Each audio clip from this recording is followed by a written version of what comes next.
When Bryce Laspisa drove off a 25-foot embankment in front of Castaic Lake in California, investigators believe that he had decided to take his own life.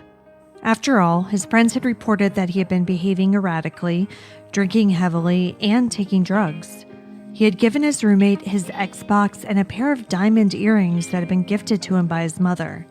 He had broken up with his girlfriend out of the blue. But only a small amount of Bryce's blood was found inside of his wrecked vehicle, and bloodhounds later tracked his scent to a nearby truck stop. This made some people wonder, did Bryce take his own life, or simply decide to start a new one? When a person goes missing, there's a special kind of pain in the not knowing. I want to tell the stories of those who never came home. I want to tell you the story of Bryce Laspisa. I'm Kona Gallagher. And I'm Ethan Flick. And this is And Then They Were Gone.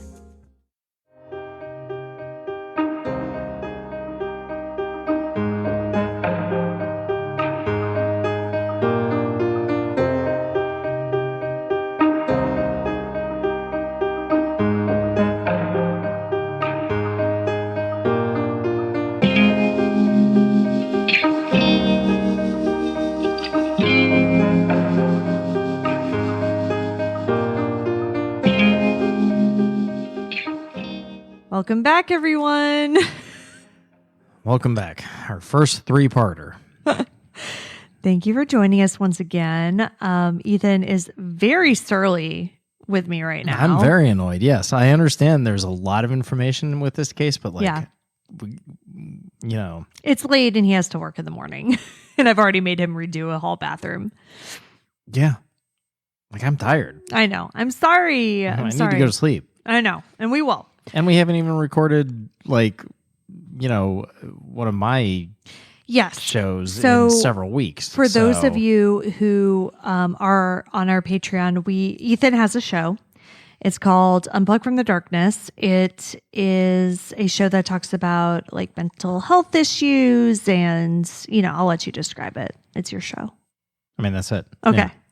You described it perfectly. Okay, perfect. It's talking about mental health issues, and it's very short. It's 10 minutes, give or take. You know, it's not meant to be like a full on other show. But we also haven't recorded. I've had one written. I know. For a while now. I know. But it's honestly going to be a really difficult one. Yeah. To record. Which I think I thought that you might have had some. Maybe I'm slightly avoiding it. Yeah. Yeah, well, I am slightly.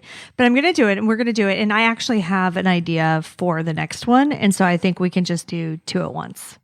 Oh, all right. Yeah. Well, you need to tell me said idea so that I can write it. It'll be fine. But so we will hopefully be able to record those soon and get those out on our Patreon page. So I do apologize for that. Like everything else, delay-wise, it is my fault. So remember, if you want to join us on Patreon, you can always do that at patreon.com/ATTWGpod, or, don't, because we love that you're here in any form. Yes. Yeah. Anybody that's listening, look, we love you. It's amazing. Yeah. But again, enough about that. Enough about us. Who cares? Yeah. Let's get back talk into about Bryce and finish this story. I mean, for now, because obviously with all of our cases, still ongoing. Yeah. Yeah, because we don't cover solved cases. So this is absolutely still ongoing.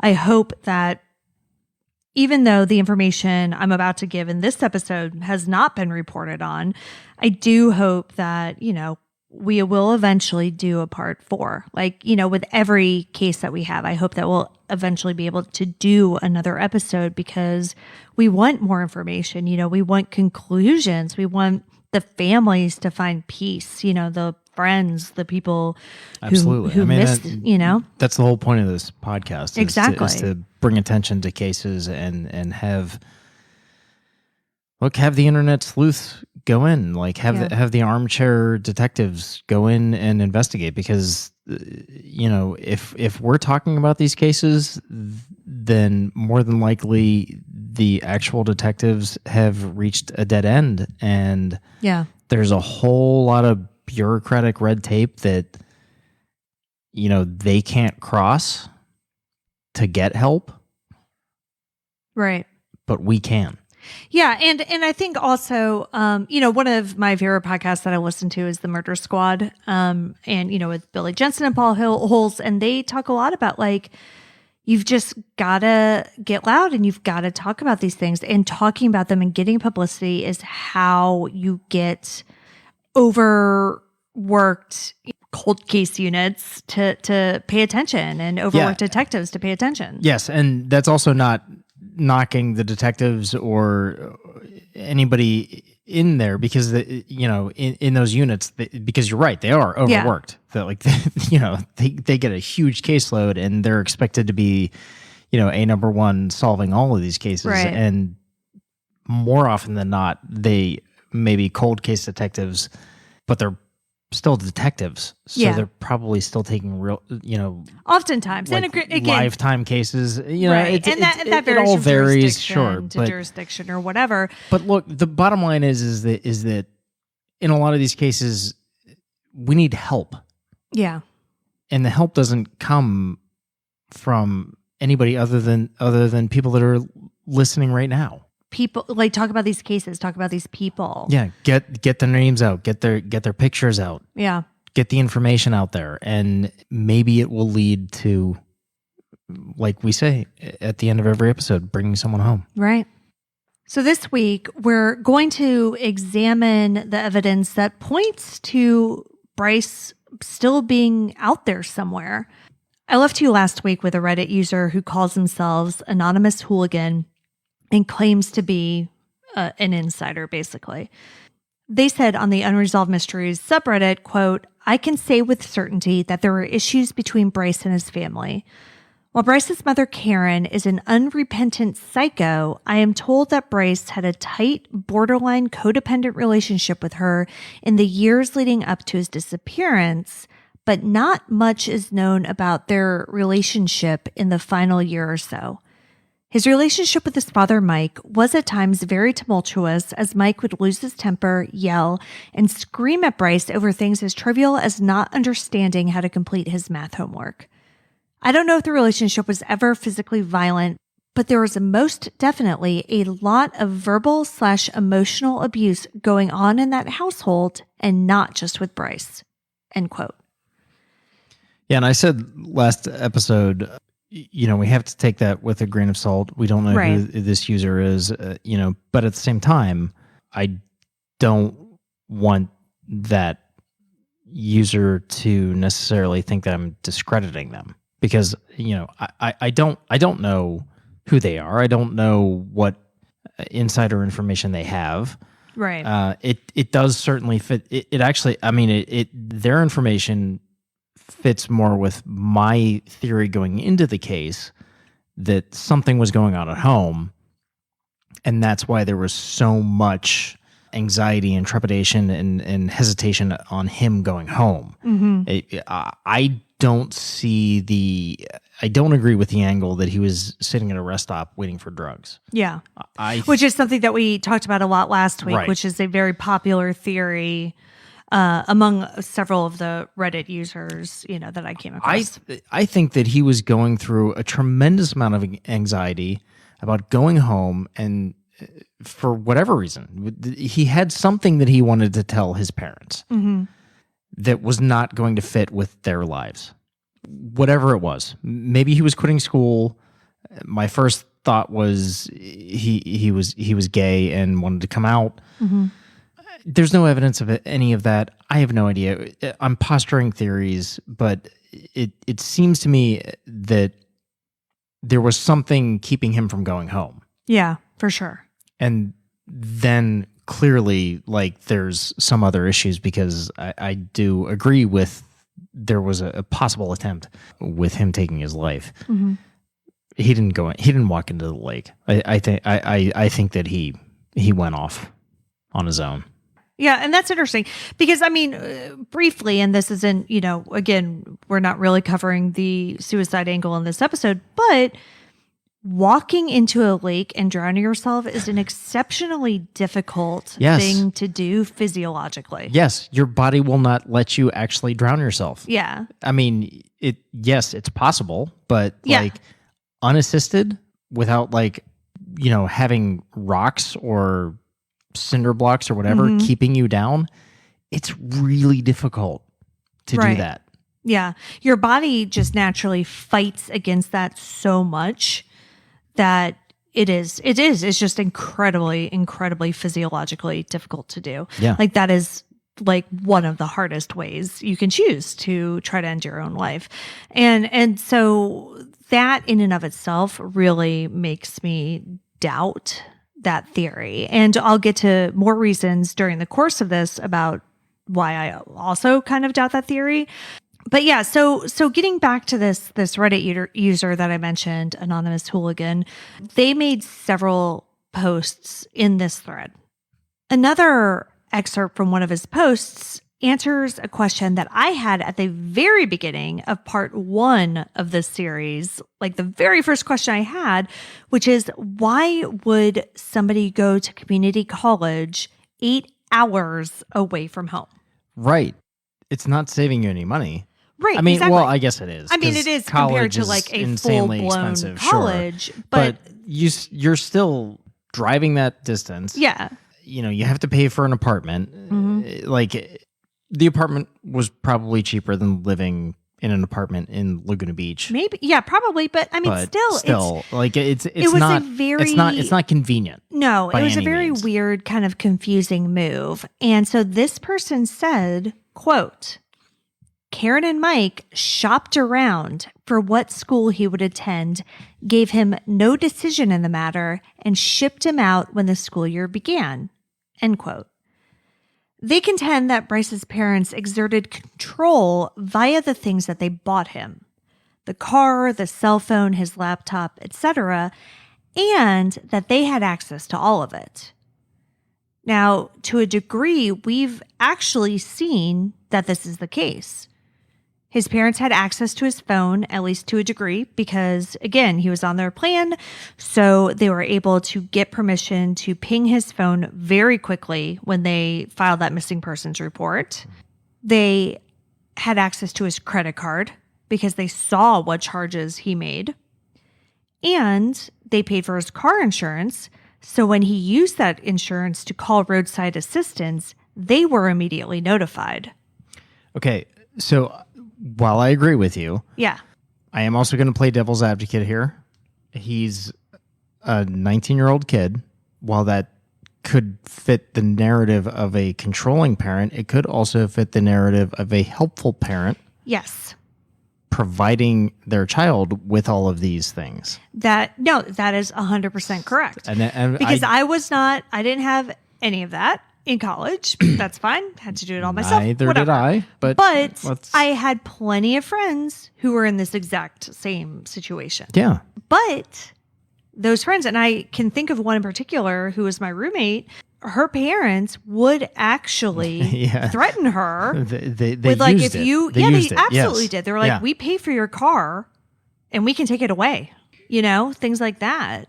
Yeah. So yes, even if their intentions were good, like I could absolutely see them still using it as a method of control. Yeah. Yeah. And I didn't mean to bring that up because I tend to agree with the other side that it was a controlling factor. Yeah. However, I just wanted to present the opposite side where it's not 100% like dastardly villain. No. Parents. It's parents that wanted to help out their child, but also had access to all of these things. Yeah, I don't think it's black and white at all. Yeah. Anonymous Hooligan thinks that Bryce was sick of this control, though. And they believe that was the big thing that Bryce wanted to tell his parents, that he was done. But they contend that he chickened out and just kind of left instead of telling them face to face. They said, quote, "To me, his actions were a great big fuck you to his manipulative, controlling, abusive parents. What better way to let them know you're done than by intentionally wrecking their car and leaving behind all the accoutrements they paid for with their money and leveraged as a means of control?" end quote. Again, I mean, I can 100% see that. If that's the narrative we're going with, that it fits, it makes sense. Yeah, and it's so interesting because we've had so many cases where the police are like, maybe they just walked away and started a new life. And it is literally my least favorite thing to hear. But this is one of those cases where I'm like, well, shit, maybe. Yeah. You know, Daniel Ewan, the one who ran away from the CEDU school, like he's another one who I like absolutely do believe. I believe he's out there alive right now. Yeah. Has his own family, and he left a bad situation and made his own life. And decided to stay gone. Yeah. No, I agree. And so this is another one where I was like, maybe, because typically when they leave behind their cell phone and their wallet, I'm like, oh my God, give me a break. Nobody does that. But the point that they make, you know, that he was leaving behind all of the things that his parents gave him and paid for, I don't know. I can kind of see it. Yeah, I can totally see it too. I mean, you know, I don't want to get too into my own life, you know, because that's what the other show is. Unplugged from the Darkness. But there was definitely a time when I wanted to escape a situation. I was fortunate enough that I had an out, right? That others don't.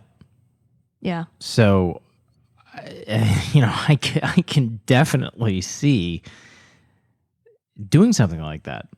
Yeah. You know, and especially if, again, he had been abusing this medication, Vyvanse, oh, sure, right? Yeah. He had been drinking. He hadn't been sleeping. Like, you know what I mean? Like, all of that. It all builds up. And, yeah. you know, you get into a catastrophic state of mind yes. where it's this or nothing.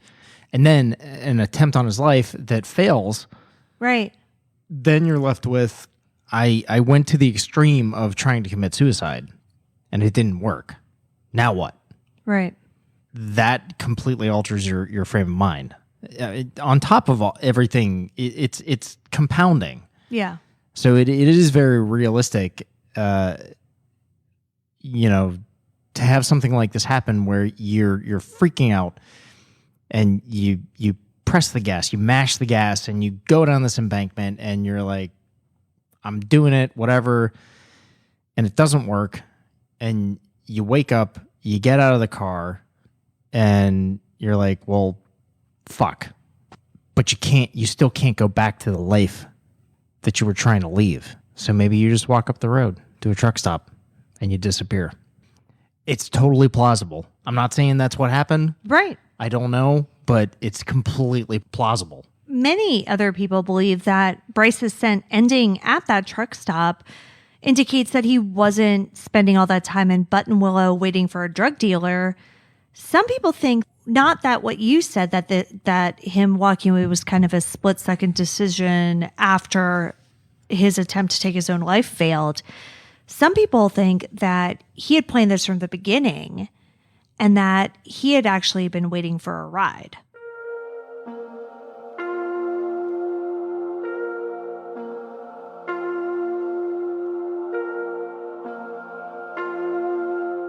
Okay, but how far away is this truck stop where his scent ended versus Buttonwillow? No, so Castaic Lake, which is where he ended up, is an hour and a half or 2 hours from Buttonwillow. Okay. But there's no cell phone usage that we know of after the crash, before the crash. No, but one of the theories is that because Bryce's parents, his cell phone was on their plan or whatever, one theory is that Bryce had a burner phone and that any communication he was doing outside of the conversations that he was having with his parents were done from that phone. Okay, so the theory is that he staged the car accident? Yeah, maybe. That he intentionally wrecked the car. I have a hard time with that given the fact that there's evidence that he was actually in the car when the car crashed. Right. Yeah. Because that's a very dicey proposition. Yeah. Like you make this plan to have somebody like come and pick you up at this truck stop. Yeah. And you're like, oh yeah, I'm going to crash my car. There are less like potentially fatal ways to do that. I mean, right. How about just not being in the car? Yeah. And just rolling it down the hill. Yes. Yeah. And like letting the car go. Yeah. And one of the things that the detective specifically said in that disappeared episode was that the speed that I mentioned in the last episode really did indicate that he was pressing down on the gas and not that the car was in neutral. Right. And there's no evidence that there was like a knife in that he could have like cut himself to like give the blood or whatever, you mean? No. I mean like there was no evidence of anything like pressing down on the gas other than his foot. Oh yeah, no. There wasn't like a brick like in Ferris Bueller. Sure. Yeah, something along those lines. Yeah, no, nothing. There wasn't that. like a knife stuck in the floorboard pinning the gas pedal. No, absolutely not. So there was nothing that indicated that Bryce wasn't in that car when it went over the embankment. Right. So again, that's an extreme that I don't necessarily believe. Yeah. Could be, but I don't. Well, and we'll talk a little bit more about that going on. But yeah, I mean, but you're absolutely right. I mean, I feel like if you wanted to just wreck the car, just roll the fucking car down the hill. Yeah. And then or just like crash it into something like on flat land, not down. Yeah, that level of going out of the way, damaging the car, all of that's too elaborate to just like stick it to your parents. Yeah, and I would tend to agree. But along the whole lines of this like being planned, or him like planning from the beginning, to kind of walk away, is that some sources I've read have even claimed that the duffel bag that was found was actually found unzipped. So that led to speculation that Bryce didn't leave the crash site empty-handed. Like it appeared that he did, right? Because it appeared that he left with nothing. Okay, but where is that source coming from that the duffel bag? It's just other random, like I have read so many articles on this, and like I've read a few that said that it was unzipped. So I don't know if it was or not, because I read one that said it was empty, and I don't actually think that that's the case at all. But yeah, so there is a possibility that he had something in that duffel bag that he wanted to take with him. But going back to your earlier point about when he gave police consent to search his car, you believe that from a practical standpoint, they also would have had consent to search his duffel bag. And if they didn't, it would have been notated, which it wasn't. That if he had had anything of interest, that would have been known by now, right? So like if he had a fake ID, if he had cash, if he had anything. Let me tell you from my personal experience and legitimately searching a lot of bags. Like you go through everything. You empty out the bag. If you get consent to search a bag, you don't just kind of like stick your hand through and search for hard objects. Right, not like you're searching the bag to get into a baseball game. No. Right? I mean, because they just like kind of stick their hand in. No, that's not what happens when you get consent to search a bag. When you get consent to search a bag, you empty the contents of that bag. Right. And you inventory it. I mean, obviously you're not inventorying it on a report at this point because you got consent to search, but let me tell you, you don't leave a corner in that bag unturned. Right. And I feel like, this case was 8 years ago. There was a whole episode that disappeared on it. I think if there had been anything interesting in that bag, at some point the officer would have been like, oh, by the way. Reported. Yes. Yeah, I agree. Yeah, there's no way that there was anything nefarious in the bag. Right. So like maybe he took something, but like it couldn't have been anything. Maybe he grabbed a hoodie. I don't know. Who knows? Right? Yeah. I mean, or maybe it was unzipped because it was just fucking unzipped. Yeah. Maybe it hadn't been completely zipped back up from the cops searching it. Exactly. Who knows? So again, it's tough when we're dealing with anonymous people on the internet. But what I will say is that other people came forward who claimed to have known Bryce in high school at Naperville Central High School. And they also kind of say that the image that Karen and Mike have been projecting in the media, like, isn't exactly true. Karen has consistently described her son as having no issues, like maybe dabbling with drugs and alcohol a little bit, but in a normal college way. But like, he was great. He was well liked. He had no problems. They were close. Everything was just perfect, right? And that is very much the impression that she has consistently given in any interview or anything since Bryce disappeared. But former classmates have said that he not only smoked weed in high school, he was also known to bring alcohol to school. But pot also wasn't the only drug that Bryce was dabbling in back then. Back in Naperville, when Bryce was in high school, he was arrested for possessing MDMA. Oh, interesting. Yeah. And to me, like, that's big, like that's not something that you just come across. Like, I don't know. I mean, I like, again, I'm not a drug person. I've never been a drug person. So like the idea of like where do you find MDMA this time of night? But like, I don't know. That just seems like a lot to me. Well, and I fully admit I'm very naive. Yeah, you are. But that's also something very specific. People smoke pot. Yeah, I feel like that would be easy. And so if he had been arrested, dude, look, it was easier. It was easier for me to get pot in high school than it was to get alcohol. Oh, for sure, for sure. So like, but other drugs, MDMA, like, I couldn't even tell you. Yeah, me neither. I mean, I associated with everybody in high school. And you grew up and you were in high school in a city. Like I was in a suburban high school. Yeah, no, and I was in a city high school. Not a bad high school by any means, but like it was a lot easier to get drugs than it was alcohol. Right. But MDMA is very specific. Yeah, I thought so too. Because like if he had been arrested for possessing weed, I'd been like, okay, well, shit so happens, whatever. But yeah, arrested for MDMA. Which to me, like, obviously, I'm not saying that makes him a bad person by any means. No. He was a high school kid. But what I am saying is that is absolutely not in line with the narrative that we have been given since 2013. Right. That there were clearly issues. Exactly. This didn't come out of nowhere because every single interview, especially that disappeared episode, presents it as if this all started 2 weeks prior to his disappearance. You said he got arrested for MDMA? Yeah. Yeah. So it's not something that like the parents were blind to. No. Yeah. Yeah. So there was clearly more going on than the Laspisas were letting on. I read about this MDMA bust, and so I was kind of Googling around about it to see if I could find more information. And I was doing that tonight, right before we started recording. Because again, like I said at the beginning of the last episode, we've gotten very behind in the schedule. So like everything that we do in life, we're just guerrilla styling this right now. Yes, that's our life.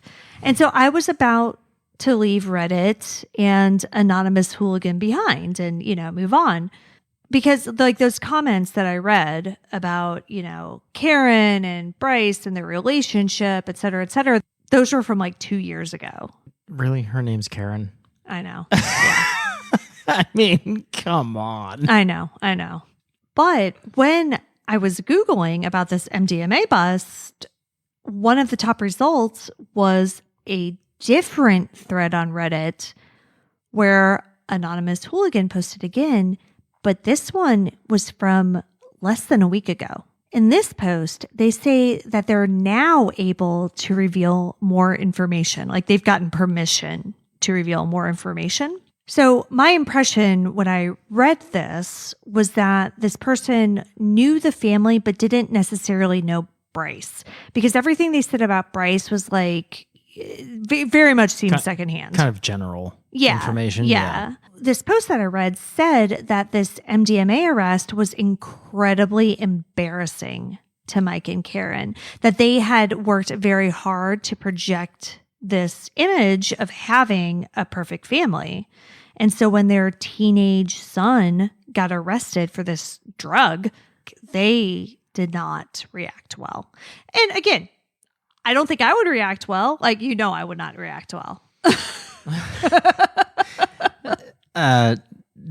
No, you wouldn't. But I don't think it's something that we would hide from people either.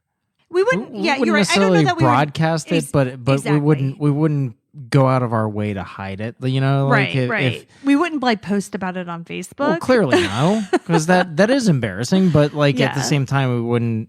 I mean, look, shit happens. Yeah. Kids do shit, especially when they're teenagers. Right. I mean, I did a lot of shit. I just didn't get caught. Right.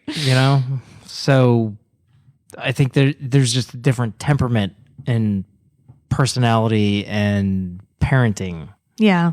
Between the way we would handle things versus, and I'm not saying ours is better. This person also alleges that Mike and Karen gave Bryce an ultimatum that he needed to stay off drugs or they would cut off his financial support. And part of the reason that they chose Sierra College for him is that it was a community college, so cheap, but it also offered dorms, which most community colleges do not. Wait, I thought he was staying in an apartment, though. He was. Allegedly, according to this person, that's not where Bryce started. Bryce started his freshman year in the dorms at Sierra College, but he was kicked out of the dorms his freshman year for partying-related offenses. And that is what led to him living in this off-campus apartment. So if this is true, it has absolutely been left out of the entire narrative that his parents have been presenting for almost 8 years.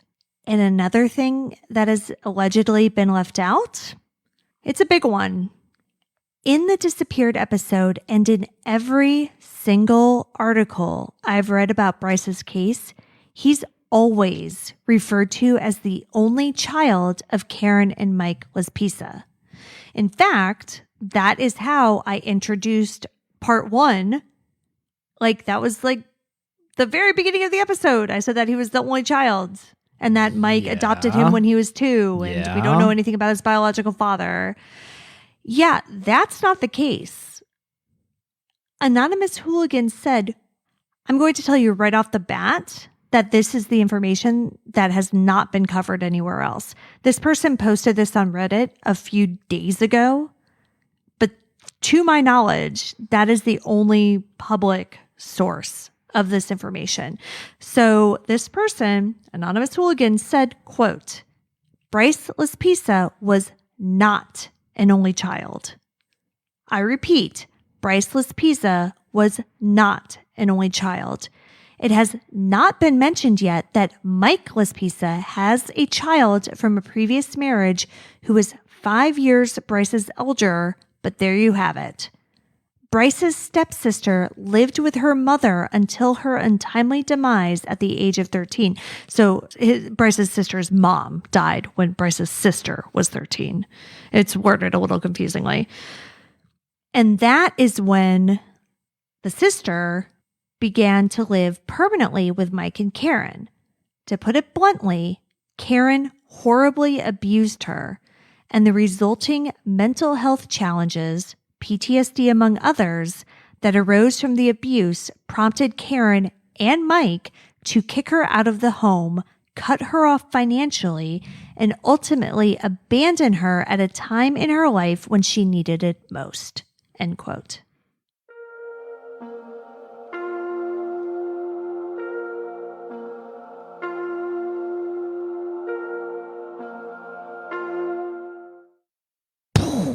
Yeah. What the fuck? Really? There's a whole ass other sister that they have never mentioned publicly.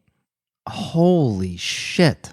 A sister that they decided had gone off the rails in some regard and allegedly completely cut off and disowned. Can we verify this at all? Okay. So I read that. I was like, well, that's some shit. Yeah. Yeah. But this is also, again, coming from an anonymous source on and people Reddit. Are crazy. So and again, I included this. Yeah. Not to slander the parents of a missing person, because I always, again, try to be very sensitive to the family members. Sure. Because they're going through the worst possible thing. But I wanted to bring it up to show that maybe, just maybe, the idea that Bryce walked away from his life isn't as crazy as it may seem on the surface. And this poster's continuous interest in this case, because again, those first posts were from 2 years ago. This one was from like 5 days ago. Right. And their seemingly insider knowledge, like, did pique my interest. I was like, is this person full of shit, or like, what is actually happening here? Because on this last post, this last couple of posts on this thread from a few days ago, people did start to push back. They're like, listen, I don't know who you are, but you seem mad, and like, you're just saying shit that has nothing to do with the official narrative. I don't know who you are. You seem like you're just saying things, right?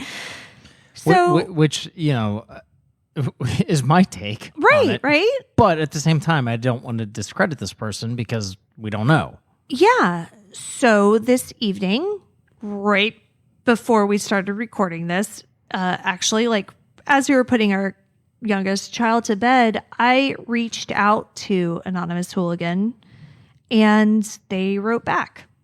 Okay. What did they say? Yeah, so we chatted for a little while, and they revealed their connection to the family with me. And they're okay with us? Yes. Putting this on there. Okay. Yes. And they gave me other identifying information. This person told me that ultimately they're okay with Karen and or Mike confronting them about this, but they would like to stay as anonymous as possible.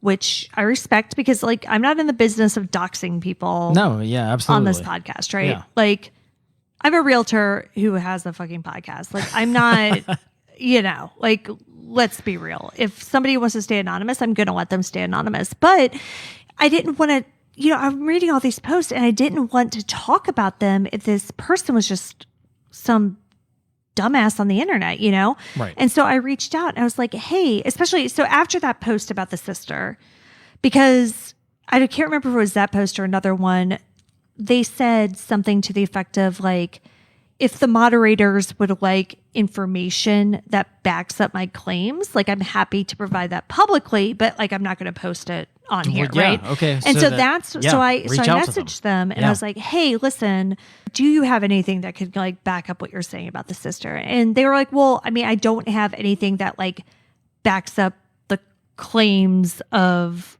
abuse and, obviously. Even the sister being alive. Yes. So that is what they provided to me. Like they provided me enough information that, yes, like there's a sister and she's out there. I mean, that in and of itself says that the parents are lying as far as the public narrative goes. Right. Holy shit. Again, I talked more to this person and I asked them like how they're connected to the family, because from all the posts, like I said earlier, I didn't get the impression that they knew Bryce specifically, but that they did know the family, and that is correct. So this person did not know Bryce, had never met Bryce, but they do know Mike very well.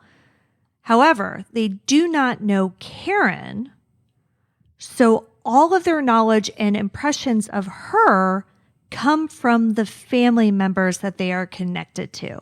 So we do need to say that this person's impressions of Karen are based on other people's impressions of her and not direct knowledge. But they say that the stories that they've heard have been confirmed by other people in the family. So there's that. I just want to be very careful with how I present this, Yeah, absolutely. Because it's a very dicey kind of... It's a very delicate place situation that we're in right now. Yeah. But because I spent some time speaking with this person, I'm comfortable talking more about what they have to say. I have their permission to quote part of our personal conversation in which they say what they believe happened to Bryce. Okay, let's hear it. Quote, I suspect he was hanging around in Buttonwillow, waiting for a friend to show up. I think they were coming from a few states away, and he got there early. He had to make it seem like he was bringing the vehicle home, Mike and Karen's vehicle. We suspect they told him to bring the car home immediately, which explains his hesitance to leave Buttonwillow even when the tow truck driver and later the police are hassling him at his parents' request. To get hassled by them was probably the last straw for him. So instead of bringing home their car, he wrecks it and disappears. Probably had a friend with him and they split. End quote. Okay, I get that. Mm-hmm. And we talked about that. There's still evidence that he was in the car. Yes. When and I don't think this person even thinks that he wasn't in the car. Like, I do think that this person believes that Bryce was in the car, though I did not ask them that specifically. Sure, but that's to be in a car when you wreck it, right? Like that's in that way, yes, right? That's because like I've been in car accidents, like whatever. Sure, but I mean, so I haven't driven off a cliff. Yeah, I mean that's where I have the hang up. Right. And I'm not saying this person is wrong. I just if you're going to that length to plan this out and the plan is to wreck the car, why would you put yourself in the car? In that amount of danger. Yes. I can see you putting yourself in the car, but not again off a cliff. Yeah, that's my point. Yeah. Yeah. Like if you're gonna drive the car off of a cliff or an embankment or whatever you want to call it, why would you be in the car? Right. Why wouldn't you put something? Yeah, Ferris Bueller. Put put a brick on put a rock or something on the gas pedal and let it go, and then take the rock off after it crashes if you want to hide that. Putting yourself in the car, and there's strong evidence that he was in the car. Yeah. After the crash. Right. That's where I have the hang up. I'm not saying this person is wrong. No. But maybe the person is like 75% correct, right? Yeah, no, yeah. No, absolutely. Yeah. It was certainly interesting. And so I'm going to go back to one of the things that they said, which was, quote, we suspect they told him to bring the car home immediately. And so my follow-up question to that was, I was like, well, what do you mean? Like, when do you think that they told him that? Do you think that was the 1 a.m. call? Remember, that 1 a.m. call was the call that Karen says happened, and she talks about it in the disappeared episode, but she does not talk about what was said on that call. Right. And so this person thinks that likely that's what the 1 a.m. call was get your butt back to Laguna Niguel, give us the car, we are done with this. That does fit better than my narrative. Yeah, I mean, which was that he was afraid to tell them something. Right. No, that does. Wow. Yeah. Okay. So this person and I talked more after this, and they revealed some other information that they did not want me to share publicly. It was, as they said, very sensitive information. So what I will say about that is that if you go to Reddit and you read this person's posts about this case and you think, man, this person seems pretty angry, this is accurate. And based on what they told me, I understand where they're coming from.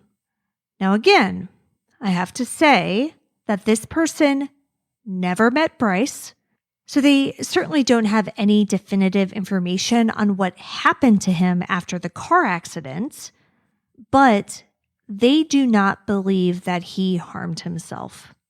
They do not believe that he decided to take his own life that day. And as of this moment, there's really no hard evidence to say that this person is wrong in that assessment. That's very true. In fact, in the years following Bryce's disappearance, many more searches of Castaic Lake have been performed. Around the 2-year anniversary in 2015, Karen posted on the Find Bryce Laspisa Facebook page, quote, "Last week, Mike and I were up at Castaic Lake. We hired a sonar boat that searched for 2 days and did not find any human remains. Our private investigator had a drone operator searching the area north of the boat launch access road. Nothing was found." End quote. Yes, it's a big lake, but 2 days with sonar in addition to the initial search. Yeah, and whoever this person is on Reddit, at this point in the investigation, it seems like that's the only viable lead. I don't know whether the detectives working this case have gone into this. Probably not. Well, and that's the thing. I have no idea. We know that this is not, other than their Reddit post, been discussed publicly. Like, I do know it has not been covered anywhere. Yeah. But we don't know what the police know, right? Like, we don't know if maybe Karen did say, okay, yes, Bryce actually did have an escalating drug issue. He got arrested for possessing MDMA in high school. Like, blah, blah, blah, blah, blah. Like, the police could know a lot more. Well, presumably the police would know that. Well, yes. Because juvenile court records are sealed. But when you're the police, you would typically know that, right? Outcomes of juvenile cases are sealed to police. The arrest records are not. Right. So the arrest records would have been there. They would have gotten that information before even talking to, when it gets to the detective level, like, they would have gotten that information already. Mm-hmm. So they would have seen that he had an arrest record for drugs. The outcome of that case would have been blocked from them, and then they would have talked to Karen about that. Yeah. But like, hey. Yeah, hey. Like, remember how you said this came out of nowhere? Yeah, except it didn't, because here we have evidence of X, Y, and Z. But the reality is, this Reddit user publicly hasn't come forward until now. Well, so they originally started posting about this case 2 years ago. Yeah. And that's when they had several posts on the Unresolved Mysteries thread talking basically about how toxic Karen is and how, she and Bryce had this unhealthy relationship and how he did have issues beyond what she was saying publicly. But the whole thing about Bryce having a sister and, all this other stuff, this just came out less than a week ago. Right. And that's the part that blows my mind, is the sister part. Yeah, me too. So, like, look, we're not here to judge how anybody parents. If somebody has a child that goes missing, like, we're not here to judge how they parent. No, not at all. That. However, when you present a public narrative as a parent of a missing person, right, and you leave out an entire fucking child, and you present your family life as something different than what it is, there's a problem with that, because it impedes the investigation. Well, exactly. That's my issue. It's not so much the social aspect of it, which is what they were doing, is covering their ass. If this is true, it's covering their ass socially.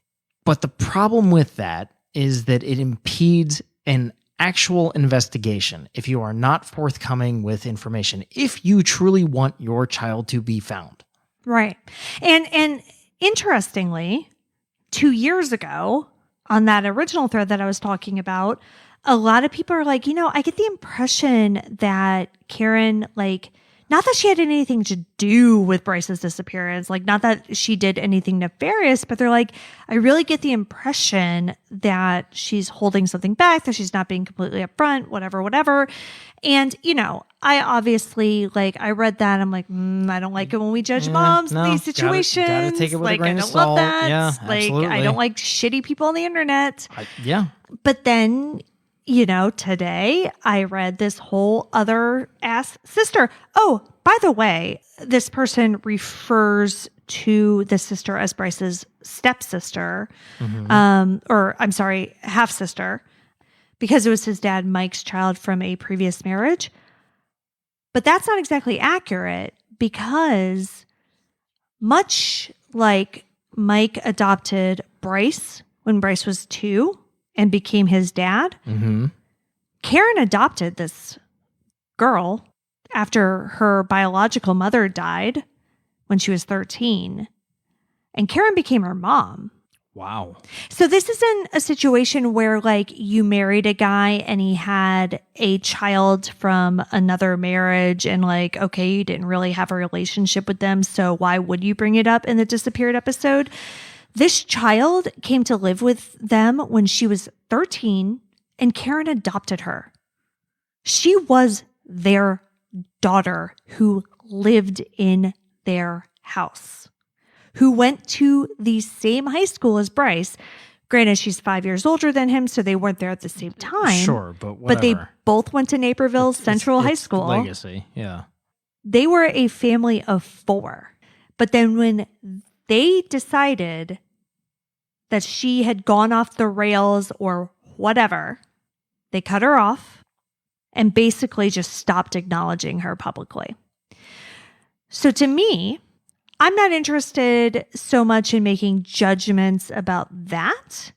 But what I am saying is that is extremely relevant information. This is kind of what you were just saying.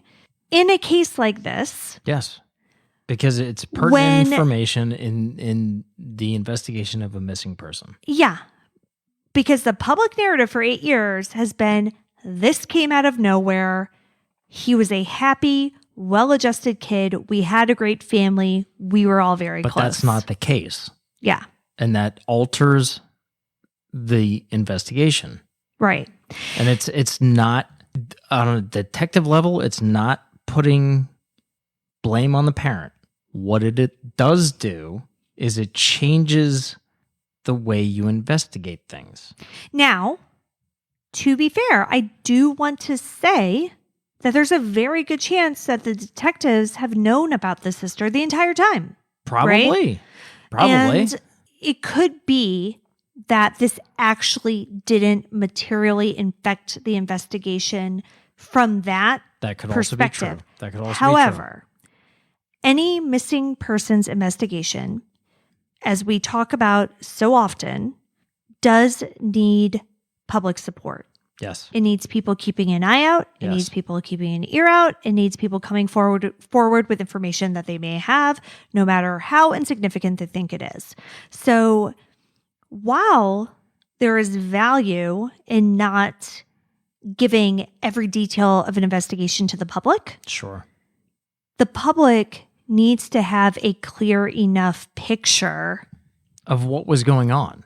And potentially why somebody could have walked away. Yeah. Because, all right, so let's say that I'm somebody who lives in California or whatever, and I've heard about this case, but the prevailing theory from law enforcement is that he took his own life. And what if I see somebody who kind of looks like him down the street? But I'm like, well, but it can't be him. I heard about this case. He killed himself. Right. Right.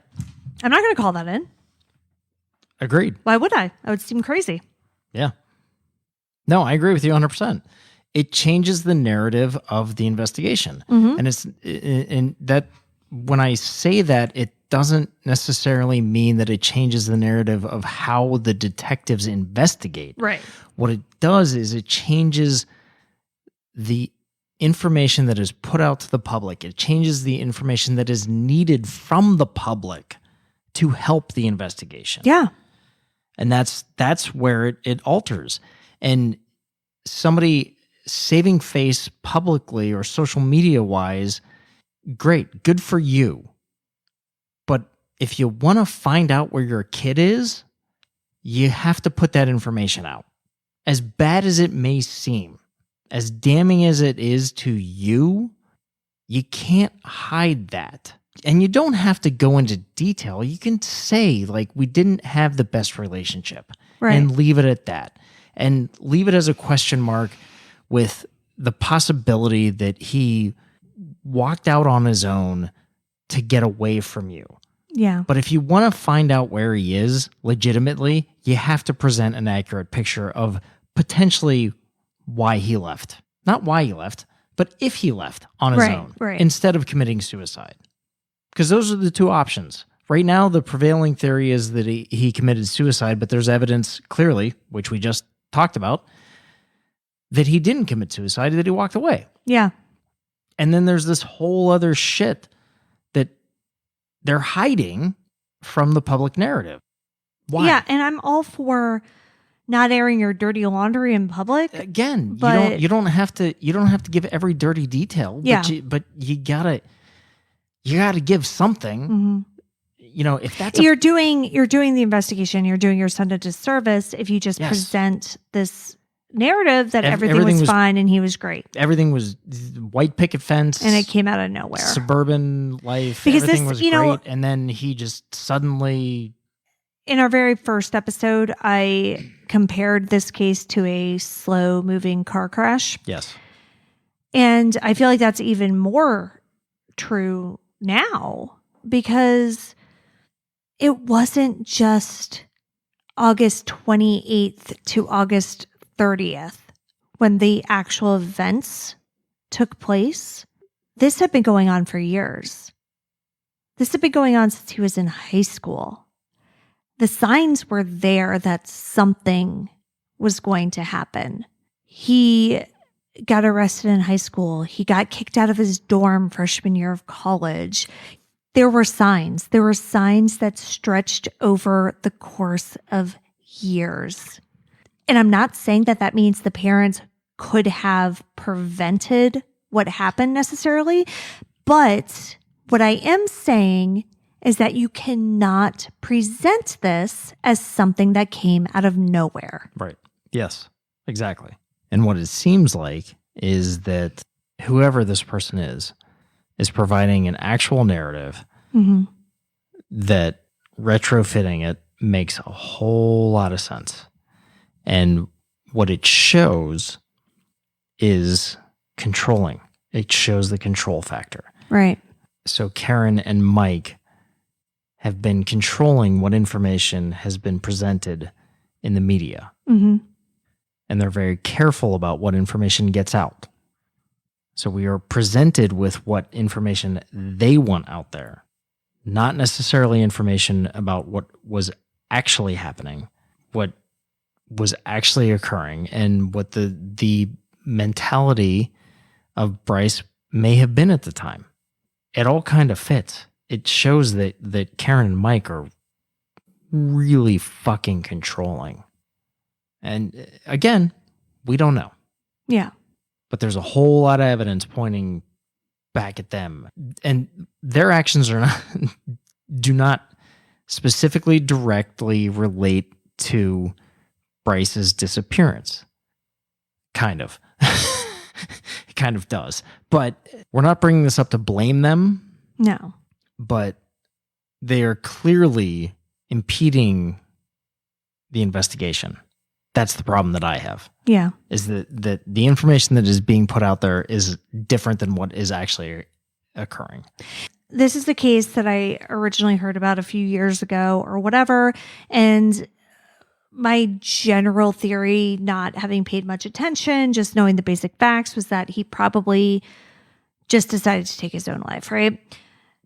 But while there certainly is evidence that points in that direction that I'm not ignoring, that I think is absolutely valid, there's a lot of evidence that, doesn't point. And that 2-day sonar search from 2015 that I mentioned, to my knowledge, it was the last major search of the area.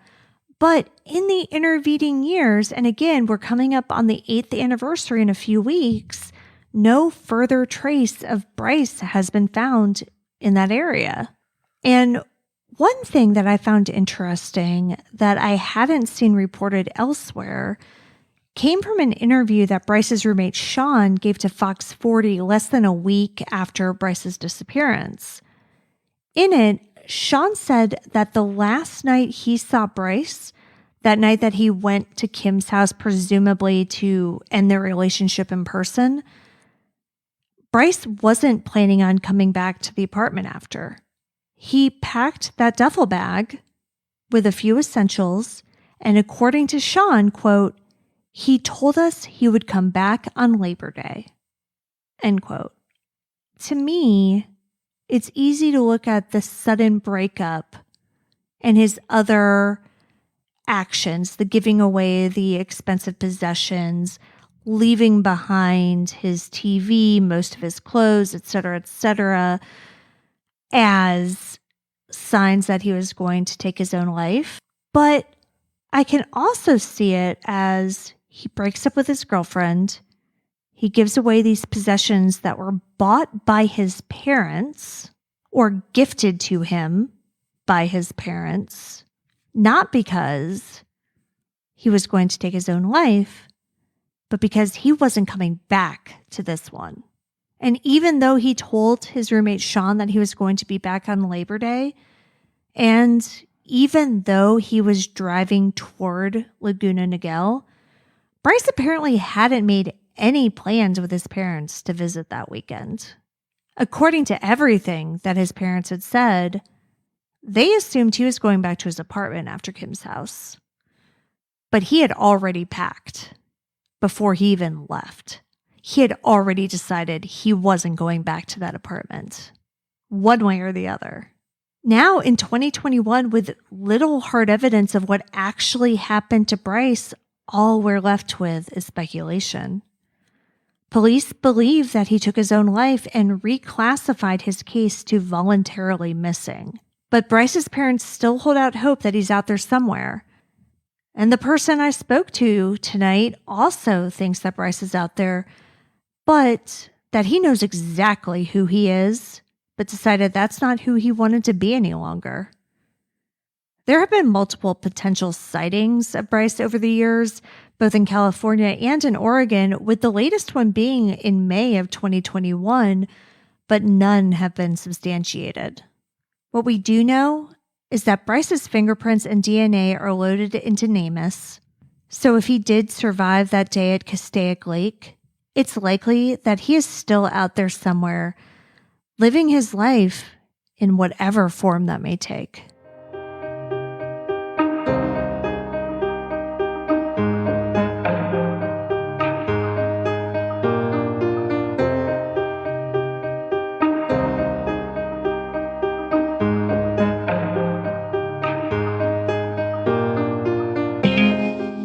Bryce David Laspisa has been missing from Castaic, California since August 30th, 2013. He was 5'11" and 170 pounds. He has red hair and blue eyes. He has a tattoo of a Taurus bullhead and his birthday in Roman numerals on his upper left arm and pierced ears. Bryce was 19 years old when he went missing. He would be 27 today. If you have any information on Bryce Laspisa's disappearance, please call the Los Angeles County Sheriff's Office at 323-890-5500. You can see all the sources for this episode along with photos and videos at our website, andthentheyweregone.com. And be sure to follow us on social, And Then They Were Gone Pod on Facebook and at ATZWG Pod on Instagram and Twitter. If you like what we're doing, please subscribe and consider leaving a 5-star review on Apple Podcasts. It will help new listeners find us. And the more people that listen, the more chances we have of bringing someone home. And we are actually going to be taking next week off for a little vacation, but we will see you the week after that for a brand new episode. See you then. And Then They Were Gone is hosted by Kona Gallagher and Ethan Flick. Our research, writing, and editing is done by Kona Gallagher. Theme music is The Stork by Ketsa. Additional music is provided by Kai Engel. And Then They Were Gone is the Little Monster production. Hey, you can do it!